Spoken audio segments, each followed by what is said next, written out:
ఆర్టీసీని ప్రైవేటు పరం చేసే ఉద్దేశం ప్రభుత్వానికి లేదని రవాణా శాఖ మంత్రి మండిపల్లి రాంప్రసాద్ రెడ్డి స్పష్టం చేశారు.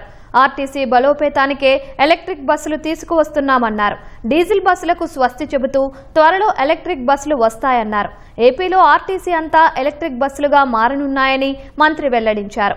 భోగాపురం ఎయిర్పోర్ట్ కి గోదావరి పుష్కరాలకు ఇక ఎలక్ట్రిక్ బస్సులే అందుబాటులోకి వస్తాయని తెలిపారు. స్త్రీశక్తి పథకం కూటమి ప్రభుత్వానికి బాధ్యత తప్ప భారం కాదని అన్నారు. బస్సులు మారినా స్త్రీశక్తి పథకం ఆగదని మంత్రి రాంప్రసాద్ రెడ్డి స్పష్టం చేశారు. వైసీపీ పాలనలో ఆర్టీసీని విచ్ఛిన్నం చేస్తే కూటమి ప్రభుత్వం కాపాడిందని మండిపల్లి తెలిపారు. నిన్న గౌరవ ముఖ్యమంత్రి గారు ఏపీఎస్ఆర్టీసీకి సంబంధించి ఉన్నత స్థాయి సమావేశం ఏర్పాటు చేయడం జరిగింది. గౌరవ ముఖ్యమంత్రి గారు ఆదేశాల మేరకు రేపు రాబోయే తరంలో వచ్చే ప్రతి ఒక్క బస్సు ఈ బస్సుగా ఉంటుంది. వచ్చే 2-3 నెలల్లోనే 700 ఈ బస్సులను ఏపీఎస్ఆర్టీసీలోకి తీసుకొని రావస్తున్నాం. 300 బస్సులను జూలైలో 6 డిపోల్లో ప్రవేశపెడుతున్నాం. ఆగస్టు సెప్టెంబర్ మాసంలో 6 డిపోల్లో మరో 450 బస్సులను ప్రవేశపెట్టేదానికి చర్యలు తీసుకున్నాం. మహువా స్కీమ్ ఉందో ఆ స్కీమ్ లో కేవలం తిరుపతి తిరుమలకు మాత్రమే 300 బస్సులను తీసుకొని రావడం జరుగుతా ఉంది. 500 ఈవీ బస్సుల కొనుగోలుకు ఏపీఎస్ఆర్టీసీ ట్రాన్స్పోర్ట్ డిపార్ట్మెంట్ చర్యలు తీసుకున్నది.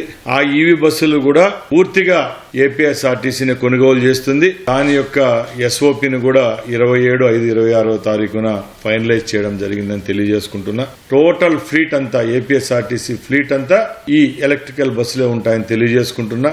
టోటల్ గా సిఎన్జి అలాగే ఈ బస్సులు టోటల్ గా 26, 27, 28 సంవత్సరం మొదటి 2-3 నెలల లోపల ఏపీఎస్ఆర్టీసీలో 3000 బస్సులను ఇంప్లిమెంట్ చేసేదానికి నిన్న ముఖ్యమంత్రి గారు అలాగే మంత్రివర్గము సంబంధిత అధికారులు వారి యొక్క ఆదేశాల మేరకు నిర్ణయం తీసుకున్నామని తెలియజేసుకున్నాం. భోగాపురం ఎయిర్పోర్టు కూడా వైజాగ్ సిటీ నుంచి భోగాపురం ఎయిర్పోర్టు కూడా 40 బస్సులను తీసుకొని వస్తున్నాం. రేపు సంవత్సరం జరగబోయే గోదావరి పుష్కరాలు జరుగుతున్నాయి. దానికి కూడా గోదావరి అనే నామకరణం చేసి రాష్ట్ర వ్యాప్తంగా అక్కడ బస్సులు కూడా తీసుకొని వస్తాం.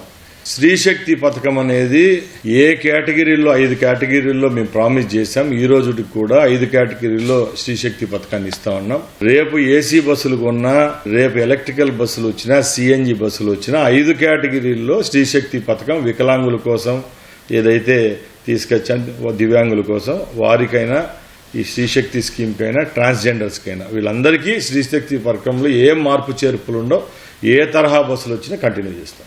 రాష్ట్ర ప్రజలకు ఏపీఎస్ఆర్టీసీకి విడదీయరాని అనుబంధం.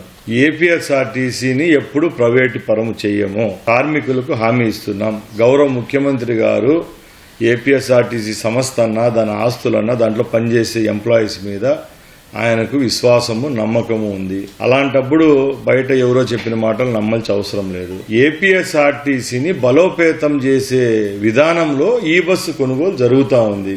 ఏదైతే హైర్ విధానం ముందుండేదో అదే విధానంలో ఇప్పుడు బస్సులు తీసుకొని వస్తున్నాం.